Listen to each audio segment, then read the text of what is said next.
here with us this morning, Natalie. So, Natalie, the floor is yours. To be back. I see so many familiar faces, and nobody has aged, including me, which is a good thing. Um, it is a very unbelievable season we're having, as you know, and uh, I don't know what to think about it. We always say, I think everyone opens a conversation with, "Can you believe this?" And that could mean good or bad, depending upon what you believe, I guess. Um, I'm going to do a couple of things this morning. In my usual tradition, we're going to do a little polling. This is not as sophisticated as the clickers, but have you all done any polling on somebody answer on mute themselves on Zoom? No, Yes, you have. Okay, yes. so this is how it works. Once I start, I'm going to put it up here first, and then um, launch the polling. Now, what I've got three parts in this poll, and the first part has 5 questions. You need to answer all of the questions, and this is anonymous, by the way, so no one knows what your answer is. You need to answer all the questions, and then at the bottom it will say submit. So in this first group, there are 5 questions. Can you all see them? Oh, yeah. Can you see the questions? Somebody tell me. Yes, yes. Yes. Okay, so the first question is, did you watch the debate? Have you been watching debates? And you answer, yeah, I watched them all. I watched 2 or 3 of them. I only watched one, none of them. Okay, everybody kind of highlight your answers. And you keep going down. The second one, if you watched any of them, who won in terms of the presidential?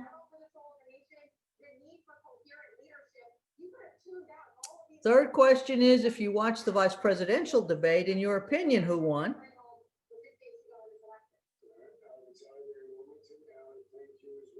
The fourth question, will you vote in this election? 100% so far say yes. And if you already voted, okay, did you vote absentee and mailed in your ballot? Did you vote absentee but went to the courthouse and turned it in? Did you vote in person at your voting place? And you and the last option is you haven't voted yet. Okay, so you need to answer all of them. As soon as you do, hit that submit button. It won't work unless you've answered all 5 of these questions.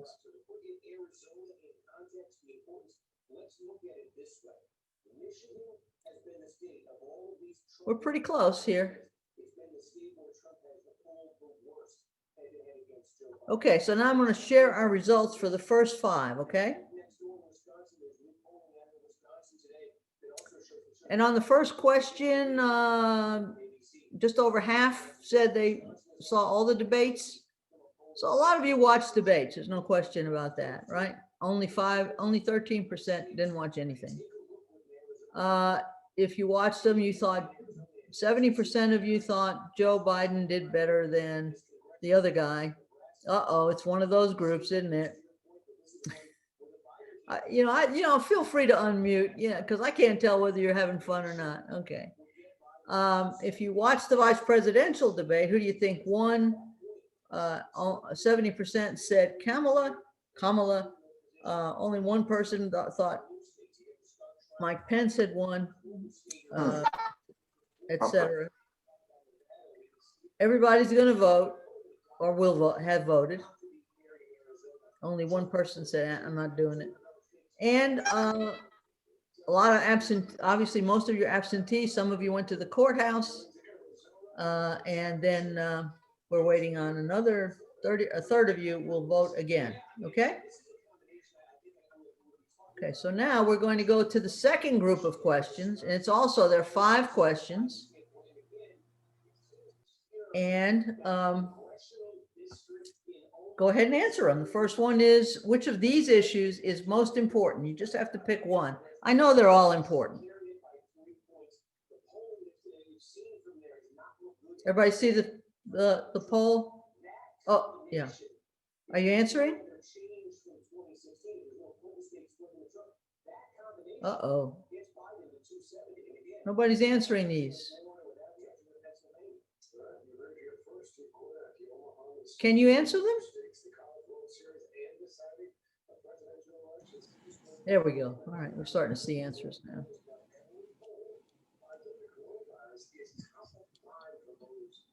So which of the questions is environment or climate change, the keeping Obamacare, the virus itself, and the economy and jobs?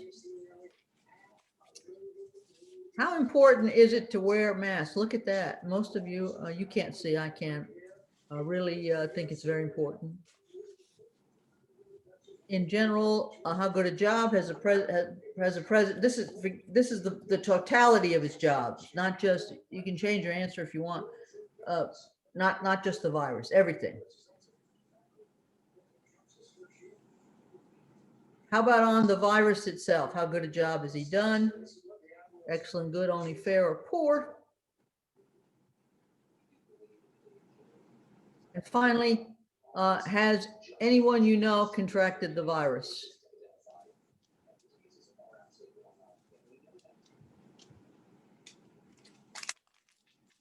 Everybody in? Are we ready to see the results? Yeah, just nod or something. Okay, here are the results.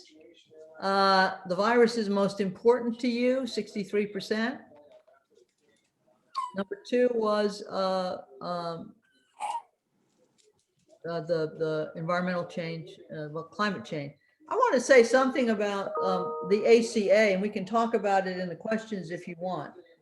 If the court were to invalidate the Affordable Care Act, there are things that affect those of us who are on Medicare that would be affected.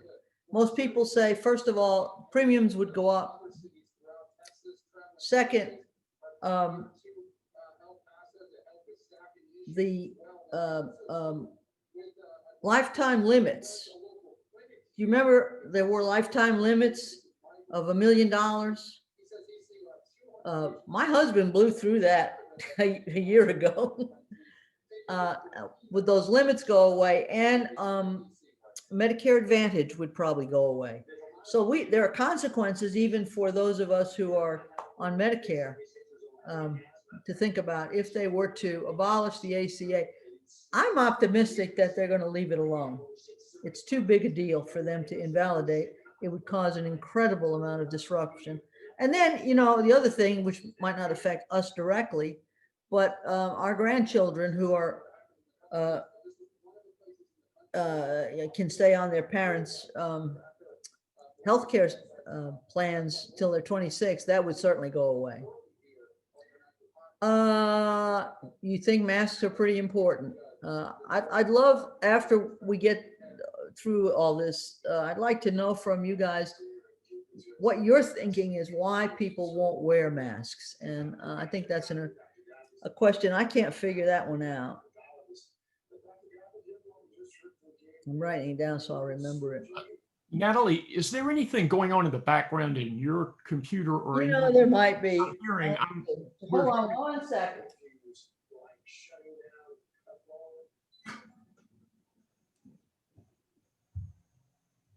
Is that better, you think? That's much better. Thank you. Yeah, I'd like to see what you all think about the explanation for those who just sort of aren't going to wear masks. All right, so this is an overall job rating on the president. You're not real happy with him, obviously, here. 83% give him poor ratings. And on the virus, it's 88%. And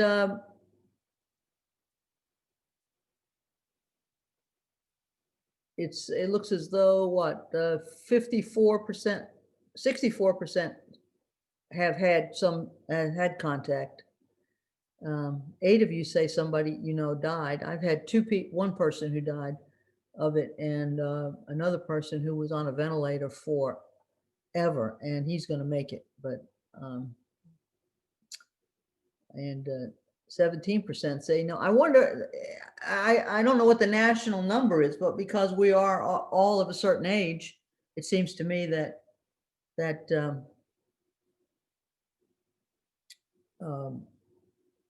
we're more likely to see or hear about friends, relatives who have contracted it. All right, one more set. It's got 6 questions.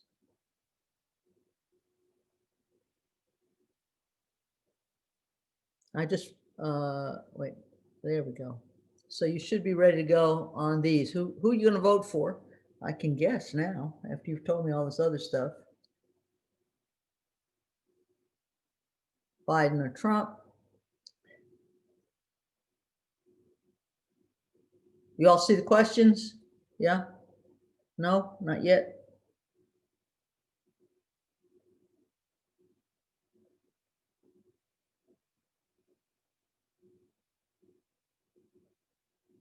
Somebody click on the, we're not clicking on the answers yet, all right? Who's your choice for president, Biden or Trump? There we go. Now it's starting. There must be a delay for you to receive the questions.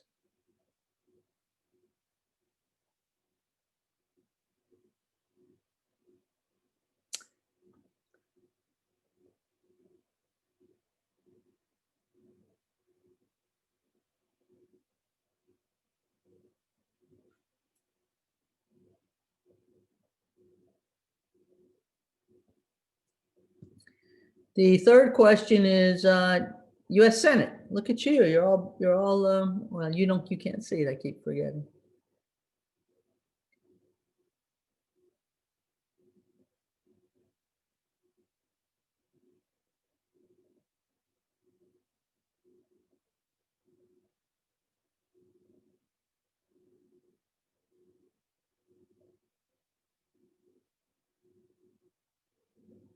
This is a question that a lot of my friends ask. You know, we all live in bubbles. And I keep asking them, do you have friends that you know are going to vote for Trump? And I'm curious about that question.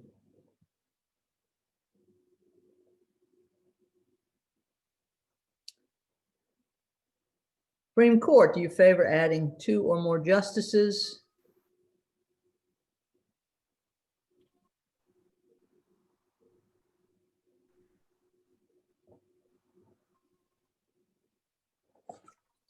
And can't resist Alabama and Auburn. Who's your favorite? And some people don't really give a damn. So Natalie, who cares? what? Who cares? Oh my goodness.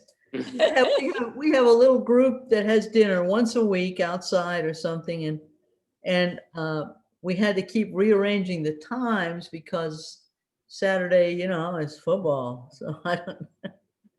All right, let's see what we got now. You're all voting for Uncle Joe. So you say that your reasoning is you just like Biden. It's not that you hate Trump. I don't think you're telling the truth, but we'll leave it there. You're all going to vote for Doug. We'll come back later to that. So you're saying most of your friends are going to vote for Biden, or the suburban types, you know, and most will vote for both Biden. So the question then is, do you live in a bubble kind of like I do? Do you support adding? I got 35% say yes, 30% say no, and 35% say Oh, you can't see the results. What am I doing here? Let's see, you can see them. This is your pro-Biden versus anti-Trump.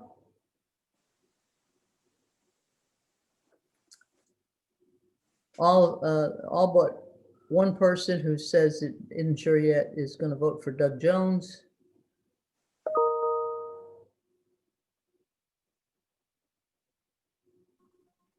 So again, a third say you're for adding a couple of justices. A third don't know, and the remaining 30% say no, opposed to the concept. And Alabama beats Auburn again.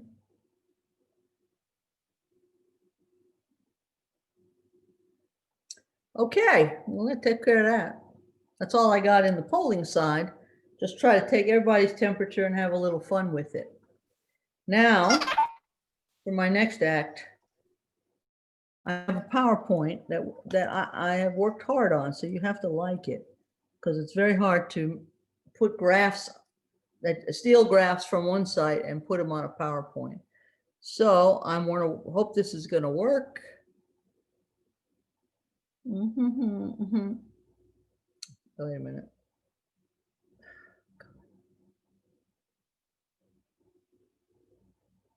I'm looking for the file. Let me go back here.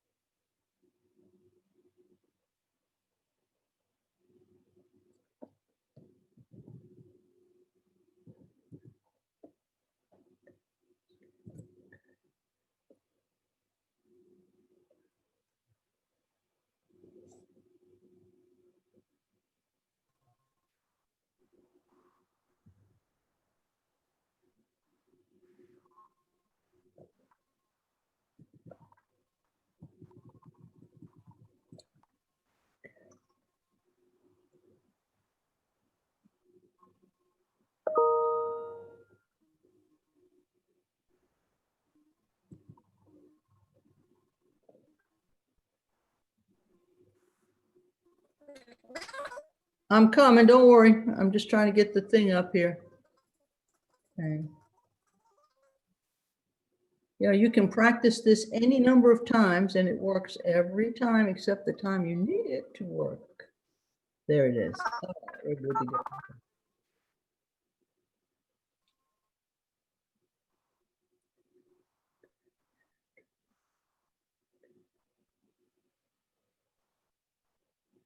Everybody can see it now? Can you see the little? Yes. Okay, good. All right, so we're gonna try to go through these slides and see how well we do.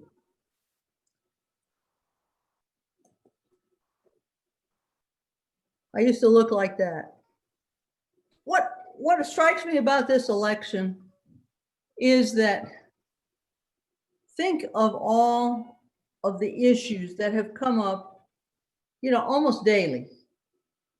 And it seems to me that it's more than we've ever had before. You know, whether it's the impact of the virus, the debates, then you go down a list. Did the president pay taxes?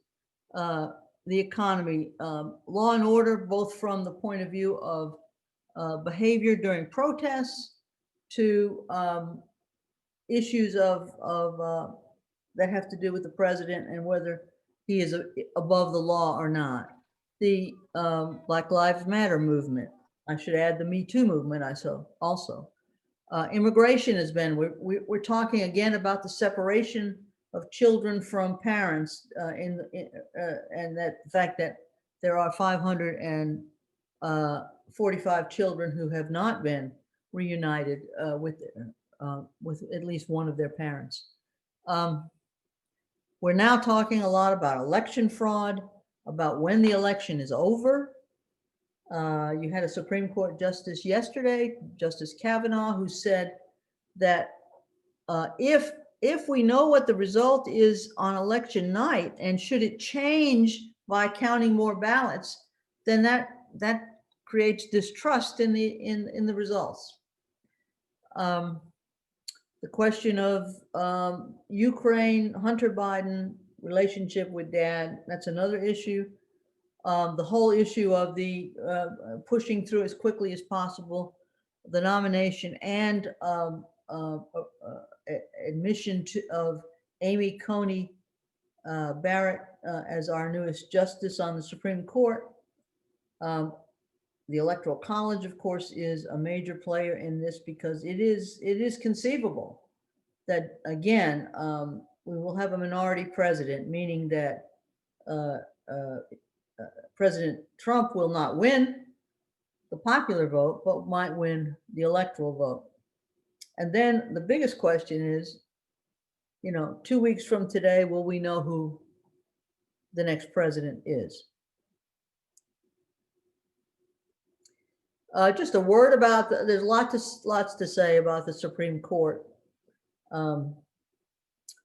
Here is where a lot of the consensus is on where our newest justice is in terms of ideology. To the right, you have Justice Thomas, who's considered to be the most conservative on the court, followed by Alito, Barrett, and the two Trump appointees, and then Chief Justice Roberts. Over here, Ruth Bader Ginsburg, of course, is gone, and this is the liberal end, clearly outnumbered. On issues that have an ideological dimension, it's conceivable that these will always be, at least for now, 5-3 decision, which begs the question of whether we need to relook at how the court is organized and what can we do to assure that it's just not another political branch of government. A word about the president's taxes. Here he is. I'll bet all of you paid more than $750 in taxes if you have RMDs. And you go up and you go up and you go up. And poor old Biden had paid more taxes than any of these other four. And I just want to know if he has a good accountant. Seems like a lot of money. I have checked up on the progress on coronavirus, and nationally, the left-hand map is what we saw on the 21st when I did another presentation. And here we are today in terms of the most new daily cases. In this map, Alabama made the cut as being one of the most new daily cases. It was not, it was also there on the 21st. The colors should be, actually it was not there. This one was there, North Dakota was there. But what you see is the Midwest and the upper Midwest are really in trouble. I had a conversation yesterday about moving to Canada. I'm not moving to Canada, but I don't know. I had really no idea how many people live in Canada. It turns out it's only 36 million. And when you think about Canada, nobody is living up in the upper part of Canada. Oops. But if you look at the border, that's where most of the population of Canada is. On the Canadian side of the border, as you know, there aren't that many cases compared to what's on our side of the border, and it's right here. It's not good. Okay. This was the result on the 26th for Alabama. We had a big spike last week, which is probably an aberration, but it was 3,500 cases, which brought our 7-day average up to 1,702 cases. Compare that with New York yesterday, that had the whole state of New York had 1,100 cases. Can you say masks? Our death toll has dropped considerably. We have had days, unfortunately, this got covered over. We've had days recently of 30 and 40 and 25-ish deaths a day, but our 7-day average is 4 deaths a day. Still not good.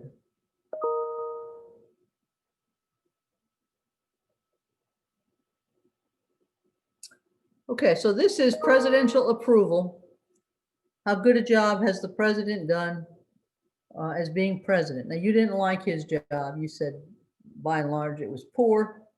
Here is the latest. This was as of this morning.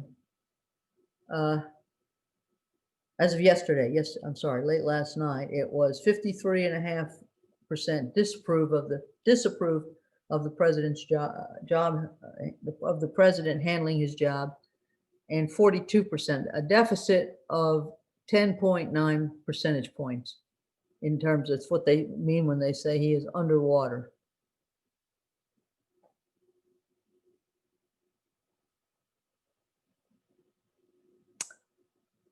This was yesterday. This is a 538 does this sort of odds thing. You know, what are the odds of Biden winning? And they have it 87 to 12, which begs the question, where is the other percentage point? Oh, I guess this must be it here. They don't know. This one, they run all of the polls about 40,000 times to get probabilities, and that's what they had yesterday. Today, I think it's 88, but you know, it's quibbling. So if you're a Biden supporter, you should feel pretty good about this. This came off of the Real Clear Politics site. And on October 21st, the national average, somebody yelled that you're following me. Okay. No? Yes, we're good. Okay, great. October 21st, Biden, the average of the polls was Biden at 8.5, a gap of 8.5, 51% to 42.5. They averaged the top 5 or 6 polls every day. Today, the average was 7.1, so he lost a point. Now, if you get on other sites, some have him up as high as 10 on average, others 9. I think MSNBC had it at 7.2 this morning, I think. Look at just the battleground states. On the 21st of October, it was 4 point. He was ahead by and large by 4 points. Today, 3.5. A lot of people make comparisons with Hillary, where Hillary was on the same so many days out from the election, and I think I saw it 2.2 on the battleground states. So people are seeing that as a sign that Biden is in a lot better shape in terms of battleground. If you were betting, you would say, you know, he's going to win 6. You know, the odds are 64 to 34. Pretty big point spread there. I hope so. And then you have the Electoral College yeses. According to this, he gained a state. We'll look at the maps in a minute. He has in his pocket 232 electoral votes. Trump has 125 in his pocket, and there are 181 votes up for grabs. If you take out the toss-up states and you allocate them based upon how they're leaning, you come up with Biden with 311, whereas he was at 357 last week. So something changed here, and we'll take a look at that. Just going out and ranting and raving. Yeah, he's actually, there's another one this morning on another site that has him at 331. But I'm going to talk about why I think it's very close in a minute. So if you take just a couple of states, I can't do apples to apples on this. I can tell you that I wrote it down somewhere.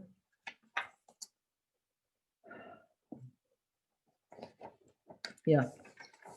Iowa today. So, October 21, Iowa was, here we go. Sorry. Iowa was, had Biden down by 1.7. Today, he is down by 1.4. So again, this is just averaging polls. It doesn't tell you much of anything, except they take the most recent polls for usually the first 5 or 6. When you talk about Minnesota, Biden is the same. If you look at Michigan, he's actually in better shape in Michigan than he was a week ago. Right, yeah.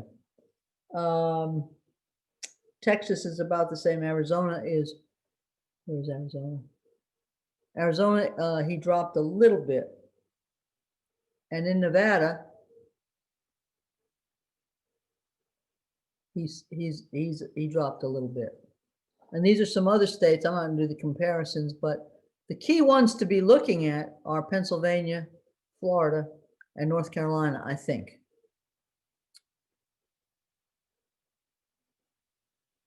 And this is just the trend map starting back in October of 2019. And you end up here where Biden had a peak at 52%. He's still over 50 by just a smidgen. And there is an 8-point gap in terms of who you're going to vote for, as opposed to the national picture again. And that's as of yesterday. This is the consensus map. Blue states are obviously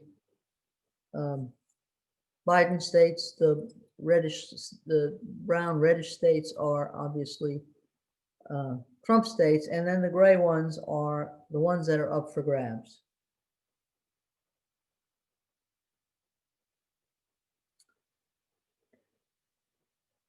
Look before, just take note of Maine and Nebraska. The president was in Nebraska yesterday. Why? He would like this congressional district to be red. So just put that in, just think about that for a minute. All right, this is the map on the most recent map with the toss-up states.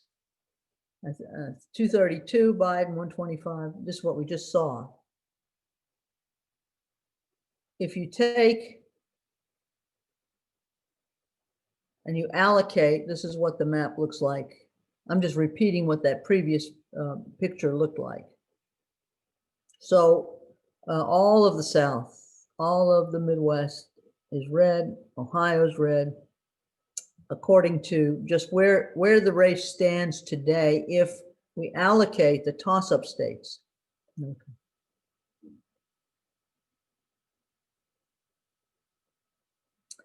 These are Senate. This is the Senate maps.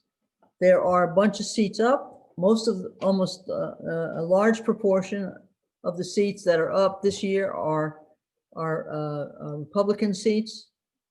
And so this is where Real Clear Politics puts it. Last night, you have possible flips here. The toss-up states are again in gray, and I'm gonna come to them in a minute. Georgia is particularly interesting. There are 2 seats up. One is the current Senator David Perdue. And his Democratic challenger is John Ossoff. There are other candidates, very few. I wanted maybe a libertarian or something. Here's the problem. Georgia has a runoff provision for their US Senate seats. It's not who gets the most votes. If no one gets 50% plus one, then it goes to a runoff. That runoff is in January. So unless someone gets more than 50% next Tuesday, we won't know what that seat looks like until January. The same is true for the, Georgia 2. The second Senate seat is the one that filled the unexpired term of Johnny Isaacson. Johnny Isaacson, I think, was ill, and Governor Kemp of Georgia appointed Kelly Loeffler, a Republican, obviously. She has a strong, it's a jungle primary, meaning everybody runs in it regardless of party. So you have, there are something like 15 candidates in the race. They've asked a lot, mostly Democrats. And what they've done is to get a lot of Democrats to sort of not run, really. Their names might be on the ballot, but they're all getting behind a guy named Reverend Warnock, W-A-R-N-O-C-K, who is the pastor of the Ebenezer Baptist Church, Martin Luther King's church. There are two Republicans who are trying to beat each other out. And one is Kerry Loeffler, the current Republican. The other one is Doug Collins, a member of Congress who was on the Republican side of the impeachment hearings in the House, a particularly vocal guy. It's conceivable you could have two Republicans in the runoff, but because they're splitting the vote kind of evenly, I think it'll end up being Kerry Loeffler or Doug Collins against Reverend Warnock. So, and again, we won't know the result of that until January, because the odds are nobody will get 50% plus one a week from today. Alabama. Well, Alabama is leaning Republican. Doug Jones has got a pretty high mountain to climb, unless suburban women come through for him. And there is a very high turnout. They have worked hard to identify new voters and voters who don't vote very much. They have a plan. They have to execute it. They have some internal polling that shows them a point behind, a point ahead of Tommy Tuberville. But Tuberville has a point showing him winning by 15 points. So I think we're just going to have to wait and see how the vote goes. We have some problem with the absentee vote. We can talk about that later. But by and large, people have been voting, and we've had more turnout than we thought we could. Other states where we don't know what's going to happen, Iowa is the incumbent, Joni Ernst. Do you remember she ran 6 years ago? One of her ads was that she can castrate a pig. It's a very close race there between her and I forgot the woman's name. It'll come to me. I don't know why they have Minnesota as Minnesota. Yeah, that's the current. I don't know why they have Minnesota up there. Michigan, you've got Gary Peters against a Republican named, his last name is James. He is African American, and he is has just had to be hospitalized for a hernia. Peters should win that race, but we don't know. And Maine, of course, Susan Collins is in the fight of her life against a state Democrat named Susan Gideon. Montana, the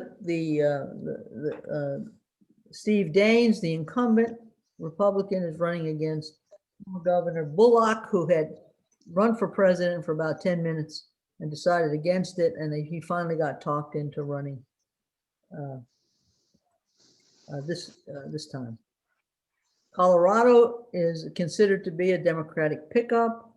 Gary Gary, no, Gary is running against, and so he's got a good shot here. Okay, so that's the lay of the land. Oh, North Carolina is one. Oh, we got two more to talk about. North Carolina is Cal Cunningham, who has had some the Democrat challenging the Republican Tom Tillis, and there's been some scandal around Cunningham. He's holding his lead, but his lead has definitely narrowed. South Carolina is interesting. Jamie Harrison, a former chair of the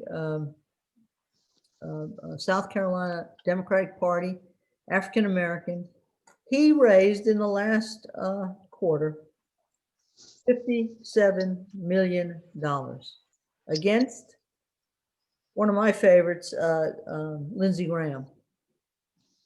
Think about that. And since then, he's raised, I don't know, something like 30 million more. I don't know.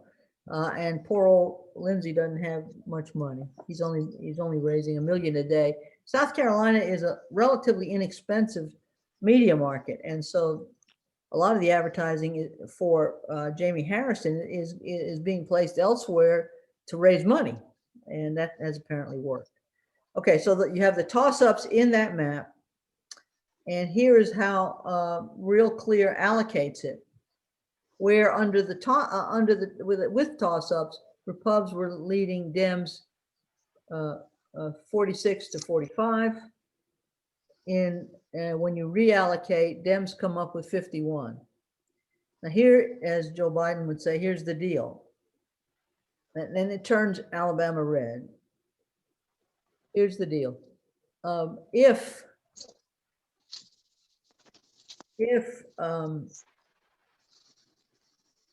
Joe Biden is elected, then the Dems only need to have 50, because the Kamala Harris will break the tie if that's necessary. But if Biden is not elected and it's 51, then we're going to have a lot of gridlock for sure in government.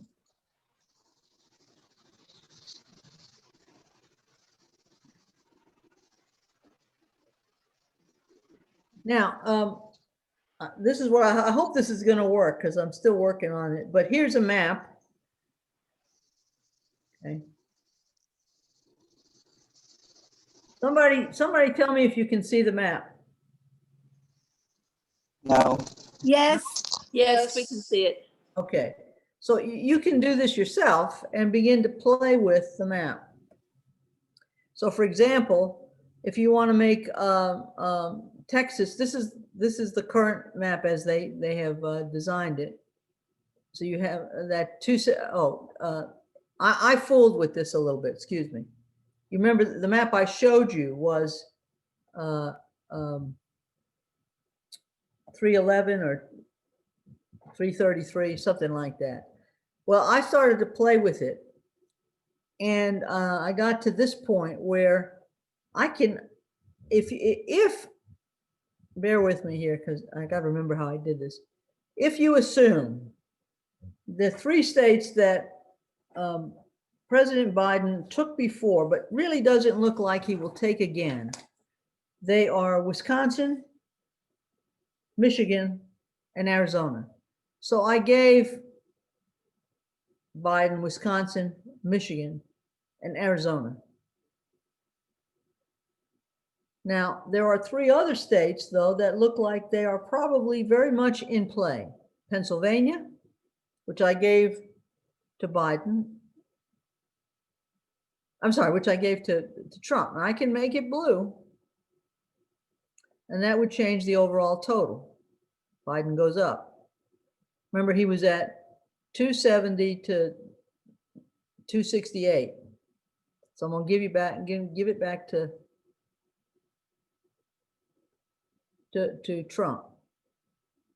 North Carolina, if it goes Democratic, then that would change the map considerably. Biden goes up to 285, Trump drops.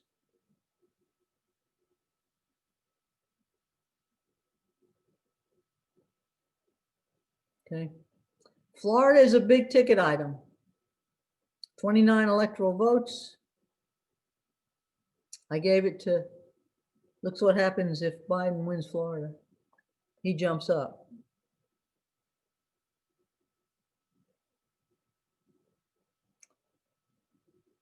Pennsylvania is the key. Florida, Pennsylvania, and Arizona, I think, are the ones to watch. Now, look at this, 270 to 268. You remember, I told you to remember Maine and Nebraska. If Trump there's one of these districts in Maine, the 3rd congressional district. Right now, we have all 4 electoral votes going to Biden. But if I can't on this map take out one, that would give Trump 269 and Biden 269. If I gave one of Nebraska's congressional districts to Biden, it's now red, that would put him at 271 and Trump at 267. What I'm trying to say here is that the reason why President Trump was in Nebraska yesterday was to try to lock down that one congressional district. Turns out the one that was to try to keep all of Nebraska's vote. The district that he was actually in is was Omaha, which has the potential to vote Democratic. So in this scenario, it's not a blowout by any means. Now, if you're optimistic and say, well, Florida's going to be blue, if Pennsylvania is going to be blue, who knows? Texas might be blue. You know, Iowa has a chance to be blue. Look at where, you know, you've already done a lot here. Pennsylvania, of course. Pennsylvania is the, well, let me get it to be blue. Okay. So it moves along pretty well. And North Carolina, to make that blue. Hell, make the whole map blue. But you see how they get to 311. My own view is that this is going to be a very tight finish. I am not convinced that Trump cannot win. I think he can win the electoral vote. And that's where I think the race is. So with that, I'm going to stop sharing and see what y'all want to talk about.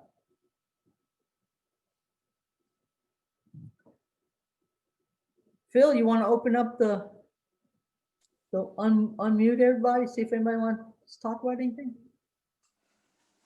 Phil's gone? Natalie, Yeah. you, in the list of issues Sure. that make this election so important, you didn't really include things that affect people's thinking, like his behavior, Yes. and what he's done behind the scenes at all the different departments, undoing lots of legislation and rules and things like that, which have been beneficial and which are now sort of creating some serious problems. Oh, I think you're absolutely right. I should have, and I've got 2 more to do, so I'm gonna put it in that list. Yeah, and I think part of the behavior issue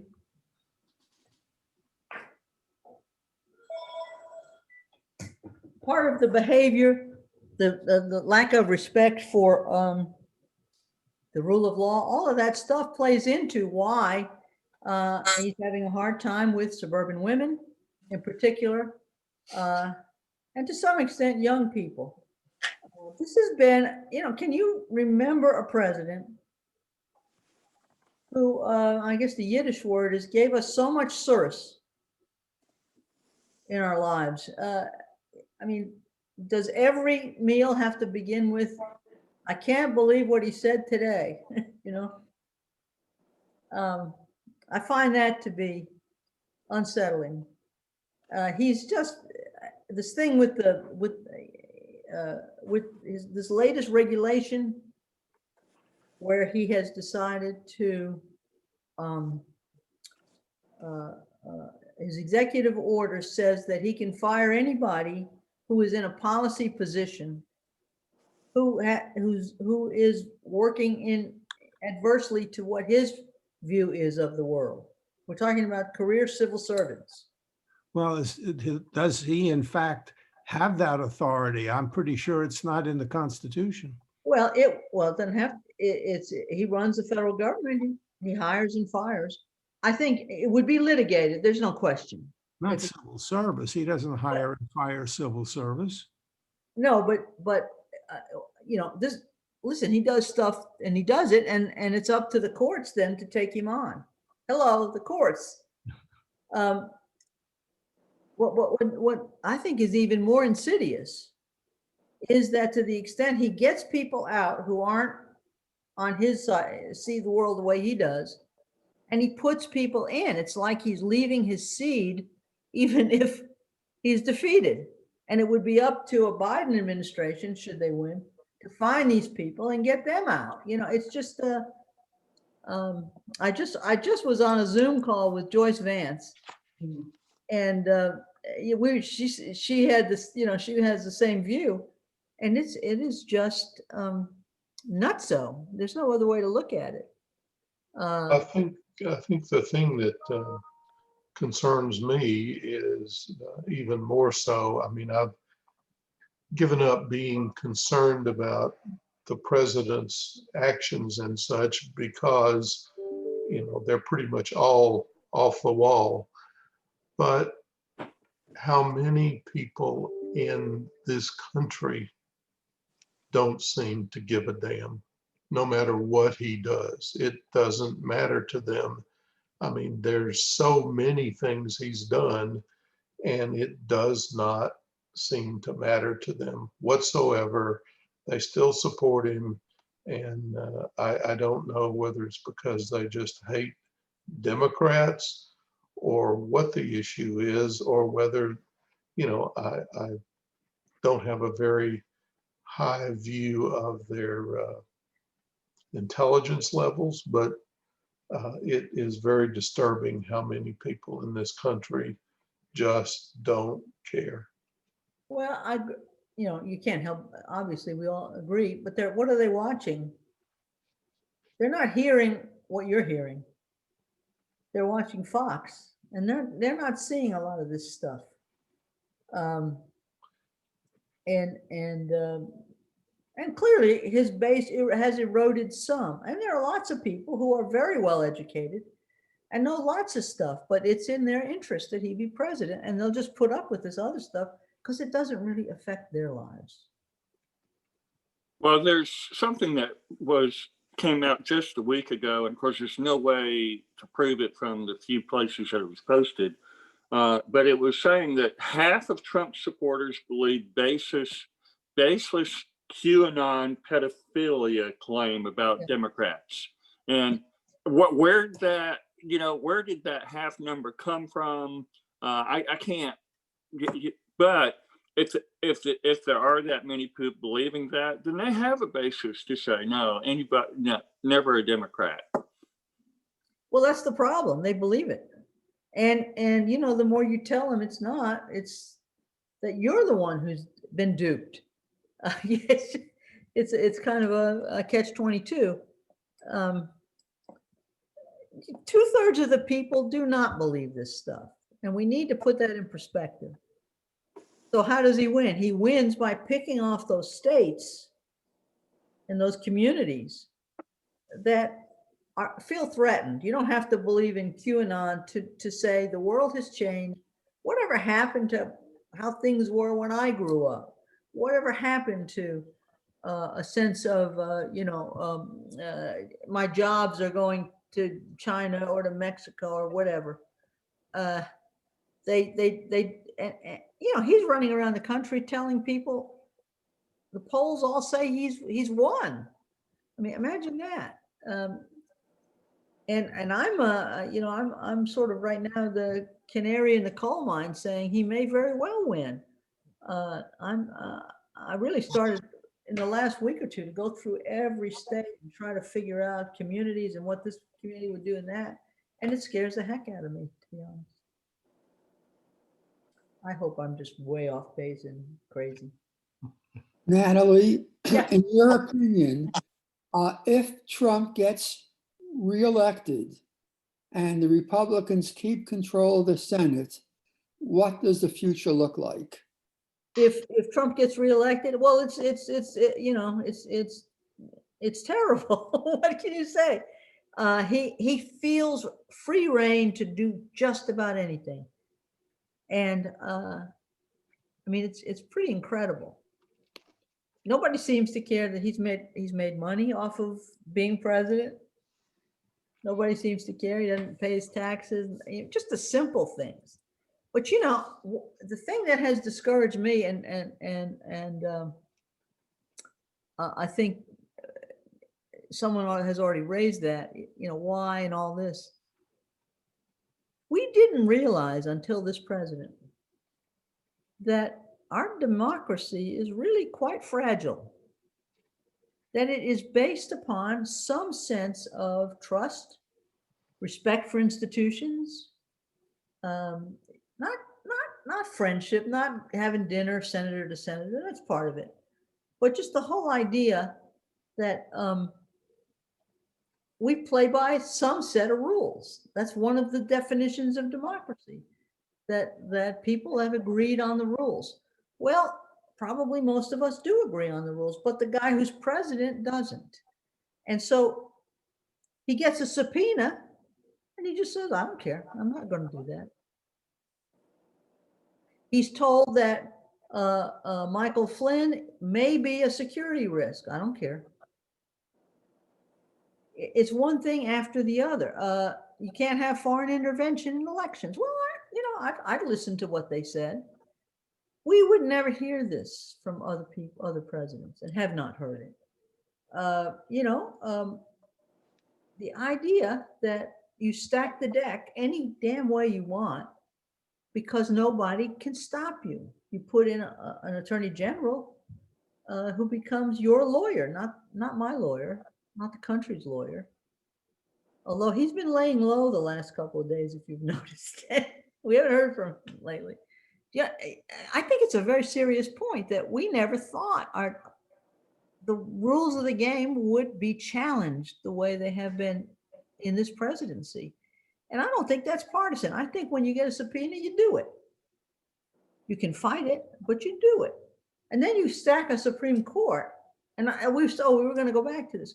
Then you stack a Supreme Court so that there's no way when real issues come to the fore that they're going to be decided the way justice should be meted out. What do y'all think about the court packing thing? Let's talk about that a little, can we? Although I heard someone, George this morning said, don't say court packing, say add a few seats. All right, I can say a few things about it that this is my view. And although I responded, yes, we could court pack, but that comes with the caveat. And it really, we're going to see, even in the next couple of weeks, just as the justices are asking about a couple of cases, a few cases, one related to gay rights, same-sex marriage and things like that. There's a gun case coming up. We have potential voting, a lot more voting issues coming up. And the Affordable Care Act, yes. And if we see a strong, reduction of people's rights, things happening in all those cases, then it's clear that we have a court that's just gone, will lose its credibility. And I think you have to change it somehow. That's just my personal opinion. Let's see how it goes. Yeah. Yeah, that's. You could put a 20-year term that might require a constitutional amendment. Might require a constitutional amendment. Natalie, to my way of thinking, we've had enough monkeying around with the Supreme Court. crowning blow of which was McConnell's refusal to even have a hearing on the nomination of Garland. I think that if we move on to court packing, that we're accelerating that trend. We delegitimize the court and we make it a political institution. Really, what needs to happen is we need a Democratic majority in the Senate. We need to abolish the filibuster rule so that 51 votes can pass legislation. And hopefully we'll have a Democratic continuance in the House, and we address legislatively the issues that need to be addressed at the national level. If we had got rid of the filibuster rule and we had a Democratic House and Senate, they can take care of the health care issue in a matter of weeks with amendments to the ACA. We can do a lot with gun control. We can do a lot with other issues, and maybe even address some of the cultural issues such as abortion. We need to get these issues out of the court and back for legislative determination where many of them originally should be. We're fighting in the courts because the Republicans, because we have gridlock at the national level legislatively, and Republicans are trying to manipulate the court to get decisions on these issues, but we need to send them back to Congress and get Congress off its duff. Well, that sounds pretty good to me. One thing I would put back in the hopper is, because of the way the court is managed now, in their last term, they only took 80 cases out of thousands that were filed, appeals. If we had a larger court, we could handle more cases. Now, I don't know whether we want to handle more cases, but what they do when they don't grant certiorari is they don't have to tell you why. So, who decided what, and so on some of these election cases, you don't know how all you knew is there was a 4-4 decision on something, or a 5-3 decision on something, and you don't know why, because they don't have to tell you just by saying we're not going to hear the case. Their workload is terrible. I get that. But if you had some way to expand the size of the court on the big things, everybody would have to play, but that on things that were not all constitutional questions, they could break it up and hear more cases. That's a theory advanced by a couple of people I know, including Joyce Vance. Who thinks that Justice Amy is going to recuse herself on any election cases? Raise your hand. Nope. She would be so smart to do so. Her credibility would go a long way, and yet we'll see. We'll know soon enough. I guess there'll be some that'll come even before the election. She could sit on, I guess, in here. Jared? 80 cases a day is If you relatively. allow the court to increase the number of justices, how do you stop it from becoming a continuing process? I don't understand what you mean by continuing process. Well, another administration will want to add more justices. And another administration will want to add more justices. Yeah, that's a good point. I don't know. But we're talking about, if nobody dies, a pretty large number of years ahead of pretty bad decisions too. So I don't know. Although I always thought Justice Thomas was the next one to go, but he's still there. I think if you could, I just think he eats too much and he smokes. That's all. I think if we can, as a country, come to realize that the legislative path is the best one for more than one reason, not only to make the court at least reconsider something that they've done, that the majority of just take Roe versus Wade as an example. It's pretty clear from the polls that the majority of Americans don't want to see it overturned. Well, if it's overturned, we can legislate again.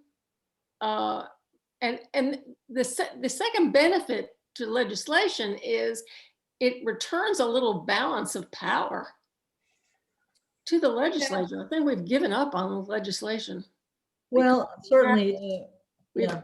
We haven't been able to. I didn't know you were here. Hi. Oh, yes, I've been here. I haven't seen you forever. You look just the same. Oh, well, thank you. Just realized, oh, it's Star.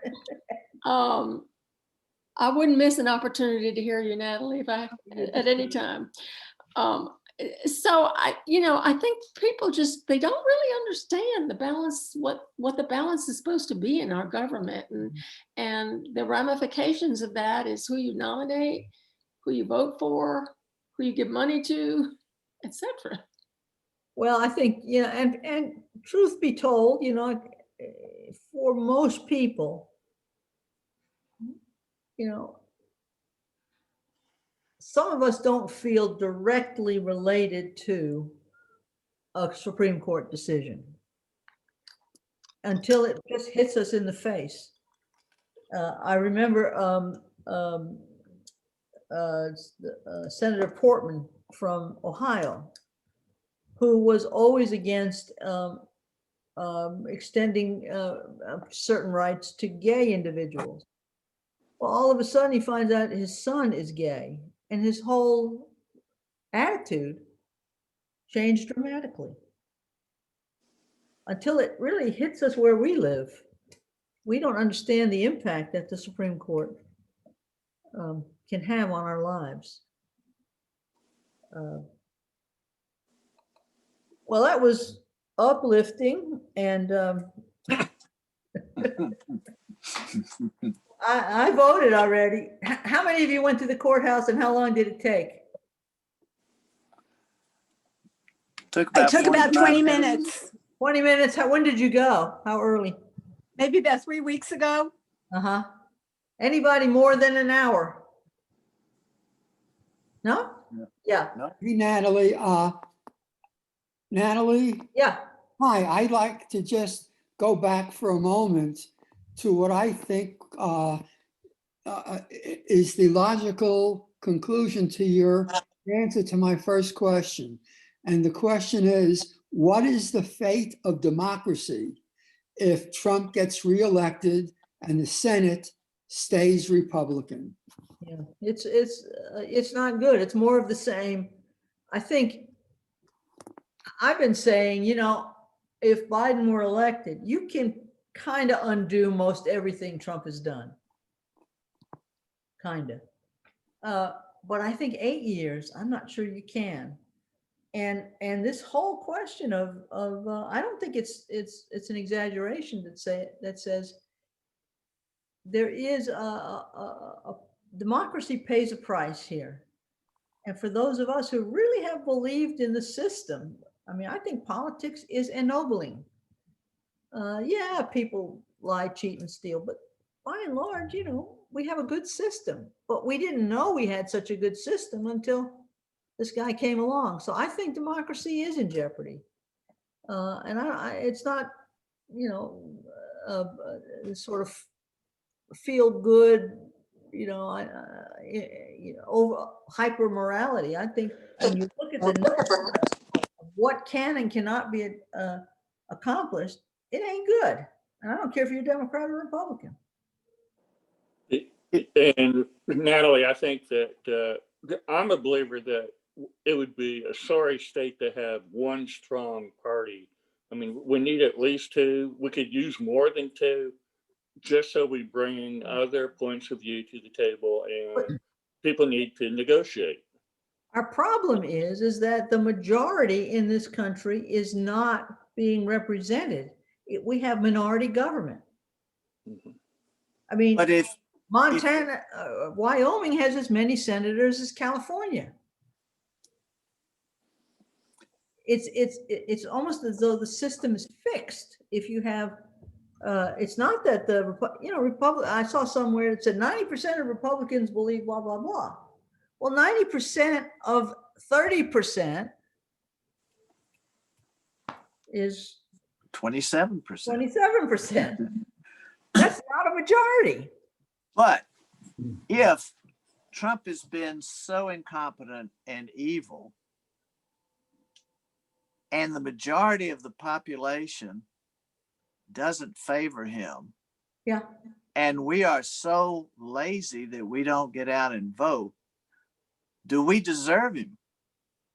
I mean, it just astounds me that it's even close, and that more people aren't irate, and that he has a possibility to win.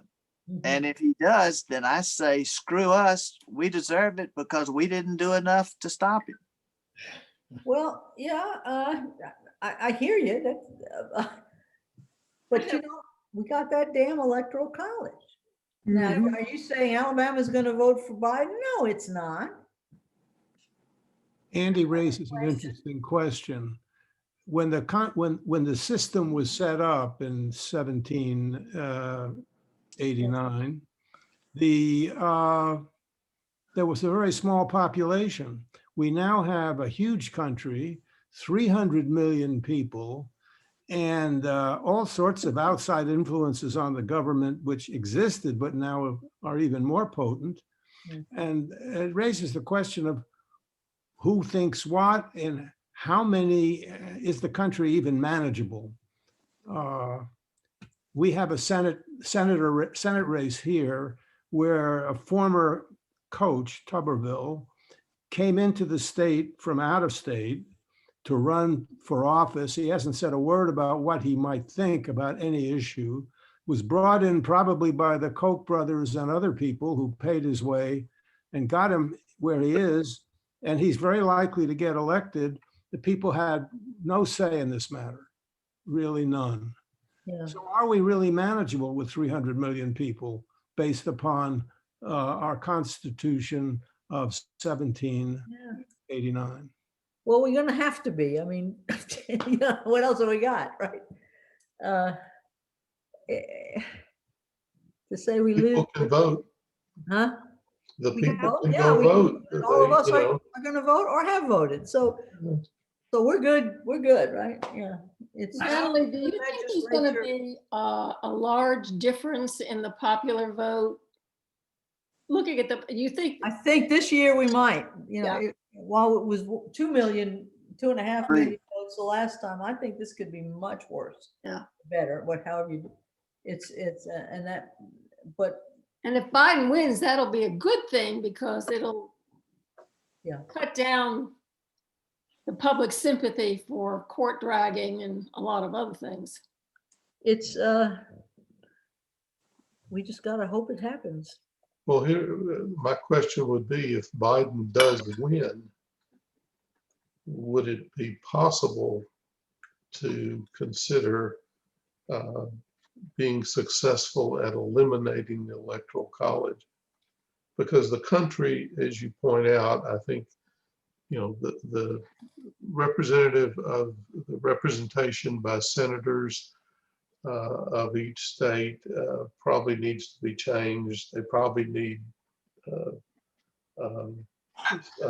term limits, and the Electoral College probably needs to be abolished to create a more perfect union that is consistent with the makeup of the country today. Well, there's been a movement to do that, and of course that would change the world.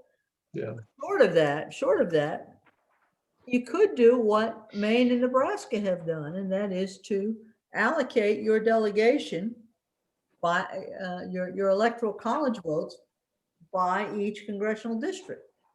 So in Alabama, while we have 9 electoral votes, 7 districts plus the 2 senators, you would have 8 and 1 because we have 1 Democratic district. and maybe something a little closer. Other states, you know, you could, it would mirror the House results for all practical purposes. I'll tell you another little interesting game here, and that is the if the Electoral College was tied, then the House just decides who the president is. And that determination is by state delegation. It's not all, each House member doesn't have a vote, each state has a vote. And right now, the states are 26-24 Republican, as far as majority in each state. However, you would go with the new results. This would be in January. And there are a couple of states where it could flip to Democratic control of the delegation, and that would make a big difference. By the way, the Senate decides who the vice president is, using the same system, I think. Well, Which Congress decides, the one in power now or No, the the new one after the election? The new Congress. Natalie, Because they don't certify the election until January, whatever it is, 5th, I think. I have a question then. If the vote came down to 25 states being for one candidate and 25 know. being the other, then what happens? Because I if don't one state house flips, Nancy is president. I don't know. That's interesting. You know, this has never happened. It may have happened once. Oh, that was the Tilden Hayes race, I think. Well, who breaks the tie in the House? I don't know. I mean, on normal legislation, who does? Well, there can't be a tie. It's, they're 435 members. Oh, okay, yeah. Yeah. In regard to the Supreme Court, why can't we get them not to be tenured? In other words, it seems to me that that's the one branch that they get into for life. And then what if they get complacent, or what if they do this? It seems to me that's something that should be addressed very quickly, as well as the popular vote instead of electoral vote. I think that's important too. Well, I think you're going to see if Biden, if Trump, please God, if Trump were to be elected and he did not win the popular vote, there is going to be a maximum drive now. That's right. To get rid of the Electoral College, because this is just absurd. But they originally made the judiciary like that permanent because they would be theoretically free of influence or perversion because they weren't beholden to anybody. That's right. So give them 20 years, for God's sakes. You don't have to give it. Right. Isn't that Not enough? a whole life, not a whole lifetime. Pete Buttigieg had a really good plan. I thought it was anyway, and that was where somehow, I don't know how he got to this place, but you would know that there were 5 people appointed by Democratic presidents, 5 by Republican presidents, and then 3 or 5 members would be chosen by those 10. Which is kind of Why can't the Supreme Court justices be on the same as the president is elected every 4 years and can only be in 8 years according to what we have now?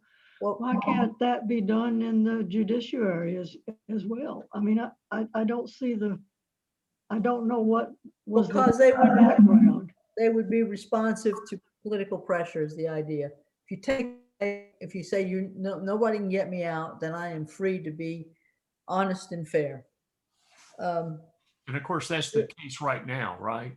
That they can be honest and fair and be. We'll see.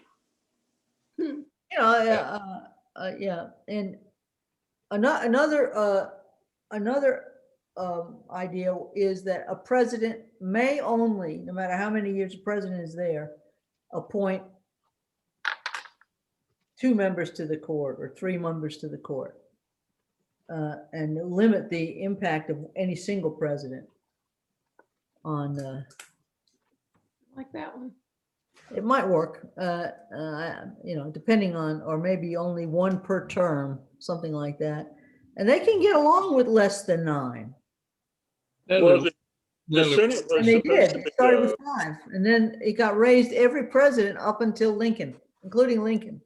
It went up and down and up being and down. very pessimistic this morning. Let's look toward an optimistic note. Let's assume that Biden wins in a blowout.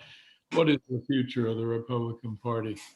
Well, it's, it tried to do a soul searching in 2009 after Obama was elected. And They did a mandate or suggested, at least an approach that no one that was totally ignored. They were going to appeal to right. I have the study. Yeah.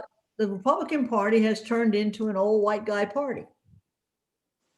And I mean, if you think about the president's speech yesterday, forgetting what you think of him, he said something, suburban women, you have to love me. Your husbands love me, and they want to go back to work. No acknowledgement that women work. And that women, his thinking is 1950-ish. And that's where his appeal is. So you have a combination of I don't know.